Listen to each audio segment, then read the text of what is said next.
Assalamualaikum warahmatullahi teman-teman. Jadi kami dari kelompok 7 akan mempresentasikan materi tentang manajemen risiko asuransi. Nah, kebetulan untuk materi pertama, saya Cindy Nusa Fikri akan menjelaskan materi mengenai potret bisnis asuransi di Indonesia. Jadi, kalau kalian tahu teman-teman, PT Asuransi Jiwasraya atau Persero itu merupakan sebagai satu-satunya badan usaha milik negara yang bergerak dalam bisnis asuransi jiwa pensiun dan kesehatan. Nah, di tahun 2018 itu berusia kurang lebih 159 tahun, lebih tepatnya pada tanggal 31 Desember 2018 itu kokoh dalam melintasi zaman, teman-teman. Nah, jadi dia itu selalu memegang teguh komitmen menghadirkan produk asuransi dan perlindungan yang berkualitas sesuai dengan kebutuhan pemegang polis ataupun calon pemegang polis. Jadi kayak fokus dengan menempatkan pemegang polis dan calon pemegang polis sebagai pusat bisnis berbagai inovasi, terus dilakukan khususnya dalam percepatan peningkatan kinerja dan layanan jaringan komunikasi untuk meningkatkan pelayanan yang menghubungkan kantor pusat, kantor wilayah, kantor cabang, hingga unit kerja area, sehingga menjadikan PT Asuransi Jiwasraya atau Persero ini memiliki aset di akhir tahun 2017 itu mencapai sekitar 45 triliun. Nah, dalam PT Asuransi Jiwasraya ini mereka mempunyai beberapa nilai yang mana itu ada salah satunya profesional, yang mana dapat dipastikan bahwa setiap karyawan dan mitra kerja perusahaan harus menjalankan tugas dan fungsinya secara benar, penuh tanggung jawab tentunya, teman-teman. Nah, yang kedua, akurat. Dimaksudkan bahwa setiap karyawan dan mitra kerja perusahaan itu harus dapat menghasilkan pekerjaan, harus dapat diandalkan, teman-teman. Nah, untuk selanjutnya, servis prima. Dimaksudkan bahwa setiap elemen perusahaan harus dapat dipahami dan bertindak untuk memberikan pelayanan yang optimal kepada pelanggan melebihi dari yang diharapkan, baik untuk pelanggan internal maupun pelanggan eksternal. Selanjutnya ada terpercaya. Udah pasti tahu mengenai definisi terpercaya itu, kalian pasti udah tahu, jadi langsung skip. Selanjutnya ada integritas. Kalau kalian tahu, integritas itu dimaksudkan bahwa setiap karyawan dan mitra kerja perusahaan itu harus bertindak konsisten sesuai dengan nilai-nilai yang berlaku di perusahaan. Untuk yang terakhir ada inovasi.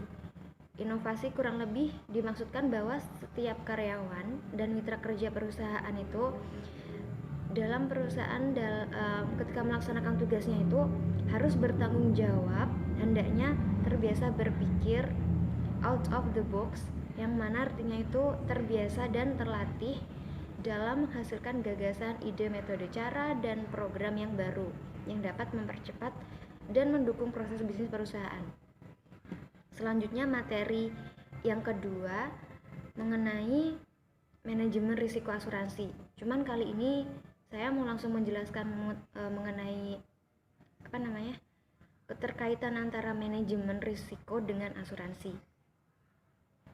Jadi terkait berbagai risiko yang telah dijelaskan tadi, kemudian mungkin beberapa dari teman-teman sempat punya pikiran kayak kira-kira tuh apakah semua risiko yang dapat dialihkan kepada perusahaan asuransi itu bisa? Nah, jawabannya tuh tidak bisa, teman-teman, karena memang hanya risiko fundamental dan risiko murni aja yang bisa diasuransikan dengan syarat-syarat tertentu.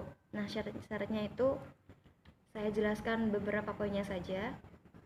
Yang pertama ada risiko harus terjadi dengan ketidaksengajaan. Nah, yang kedua ada risiko yang dapat ditanggung harus bersifat homogen dan umum terjadi. Nah, yang ketiga ada dampak dari risiko tersebut itu bisa dinilai dengan uang atau secara finansial, teman-teman. Nah, untuk yang terakhir harus ada objek yang dipertanggungjawabkan atau yang diasuransikan, itu misalnya harta benda, sakit, kerugian, dan sebagainya. Jadi mungkin kurang lebih seperti itu. Kurang lebihnya mohon maaf. Wassalamualaikum warahmatullahi wabarakatuh. Assalamualaikum warahmatullahi wabarakatuh. Saya Putra Anu Penjinding Tias, NIM 083, akan menjelaskan tentang resiko strategi dan risiko operasional. Yang pertama, risiko strategi. Risiko strategi adalah potensi kegagalan perusahaan dalam merealisasikan kewajiban kepada perusahaan asuransi akibat ketidaklayakan atau kegagalan dalam melakukan perencanaan, penetapan, pelaksanaan strategi, pengambilan keputusan bisnis yang tepat, atau kurang responsifnya perusahaan terhadap perubahan eksternal. Nah, risiko strategi bersumber dari strategi yang dimiliki dan dijalankan perusahaan tidak sesuai dengan kondisi lingkungannya. Kebijakan perusahaan yang ditetapkan tidak sesuai dengan posisi strategi perusahaan. Risiko strategi dapat meningkat karena stabilitas politik yang tidak kondusif, inflasi yang tinggi karena perekonomian global dan nasional yang tidak menentu, dan stabilitas keamanan. Tujuan utama manajemen risiko adalah untuk meminimalkan kemungkinan terjadinya risiko strategi yang berdampak pada bisnis perusahaan. Selanjutnya, risiko operasional. Risiko operasional adalah potensi kegagalan perusahaan dalam merealisasikan kewajiban kepada perusahaan atau keding asuransi sebagai akibat ketidaklayakan atau kegagalan proses internal manusia, sistem teknologi informasi, dan atau adanya kejadian-kejadian yang berasal dari luar lingkungan perusahaan. Sumber risiko operasional adalah struktur organisasi, sumber daya manusia, volume, dan beban kerja yang dimiliki oleh tingkat kompleksitas perusahaan tinggi, sistem teknologi informasi yang tidak memadai, perusahaan memiliki kecurangan, dan permasalahan hukum, adanya gangguan terhadap bisnis perusahaan. Tujuan utama manajemen risiko untuk operasional adalah untuk meminimalkan. Assalamualaikum warahmatullahi wabarakatuh. Saya Siti Hajar, NIM 084. Di sini saya akan menerangkan tentang resiko kepengurusan dan resiko tata kelola. Resiko kepengurusan adalah resiko kegagalan perusahaan dalam mencapai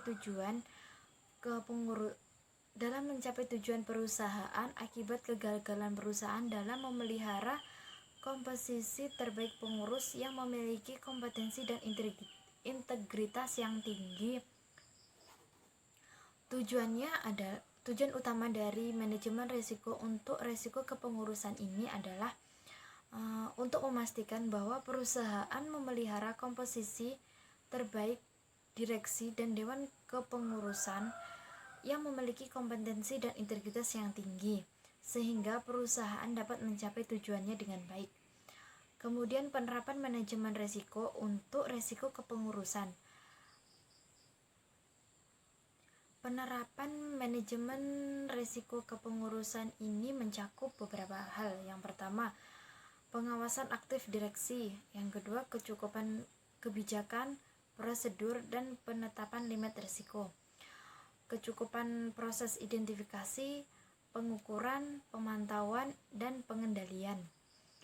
Sistem informasi manajemen risiko dan sistem pengendalian internal yang menyeluruh. Selanjutnya yaitu manajemen risiko tata kelola. Manajemen risiko tata kelola ini adalah potensi kegagalan dalam pelaksanaan tata kelola yang baik, ketidaktepatan gaya manajemen lingkungan, pengendalian, dan perilaku dari setiap pihak yang terlibat yang terlihat langsung ataupun tidak langsung dengan perusahaan tersebut. Tujuan utama manajemen risiko untuk risiko tata kelola ini untuk meminimalkan risiko tidak terlaksananya tata kelola yang baik di perusahaan. Penerapan manajemen risiko untuk risiko tata kelola bagi perusahaan paling kurang mencakup beberapa hal. Yang pertama, tentang pengawasan aktif direksi, dewan komisaris, dan dewan kepengawasan syariah. terus kecukupan kebijakan, direksi, prosedur, dan penetapan limit risiko. Kecukupan proses identifikasi, pengendalian risiko, sistem informasi manajemen risiko, dan sistem pengendalian internal yang menyeluruh. Jadi seperti itu. Sekian penjelasan dari saya. Terima kasih. Selanjutnya saya akan menerangkan tentang resiko dukungan dana atau permodalan. Nah, pengertiannya adalah permodalan perusahaan menggambarkan kemampuan perusahaan dalam menyerap kerugian-kerugian tak terduga yang disebabkan oleh meningkatnya rasio klaim di luar perkiraan, hasil investasi yang buruk, ataupun hal tak terduga lainnya. Resiko dukungan dana bersumber dari kemampuan pendanaan yang rendah dan tambahan pendanaan yang lemah. Adapun tujuan-tujuan utama manajemen resiko untuk resiko dukungan dana adalah untuk memastikan bahwa proses manajemen resiko dapat meminimalkan kemungkinan perusahaan memiliki kemampuan pendanaan yang lemah dan tambahan pendanaan yang rendah sehingga perusahaan tidak dapat menyerap kerugian-kerugian yang tak terduga. Materi selanjutnya adalah resiko asuransi. Definisi dari resiko asuransi adalah potensi kegagalan perusahaan untuk memenuhi kewajiban kepada tertanggung dan pemegang polis sebagai akibat dari ketidakcukupan proses seleksi resiko atau underwriting, penetapan premi atau pricing, penggunaan reasuransi, dan penanganan klaim. Secara umum, resiko bawaan dari resiko asuransi terdiri dari 3 hal, yaitu yang pertama karakteristik produk, ada lini bisnis atau portofolio usaha, dan struktur reasuransi. Sedangkan manajemen pengendaliannya mulai dari pemahaman direksi sampai dengan pelaksanaan review oleh pihak independen. Adapun tujuan utama manajemen resiko untuk resiko asuransi adalah untuk meminimalkan kemungkinan terjadinya ketidakcukupan proses seleksi risiko atau underwriting, penetapan premi atau pricing, dan penggunaan reasuransi atau penggunaan klaim sehingga perusahaan tidak dapat memenuhi kewajiban kepada ceding companies atau perusahaan asuransi. Nah, bagaimana sih cara identifikasi risiko asuransi itu? Yang pertama, ada perusahaan melakukan identifikasi risiko per class of business, type of treaty, kind of business, dan ceding company secara rutin melalui rapat dewan komisaris, direksi, maupun koordinasi divisi. Yang kedua, ada perusahaan melakukan identifikasi risiko per pelanggan dengan analis ceding performance atau ACP.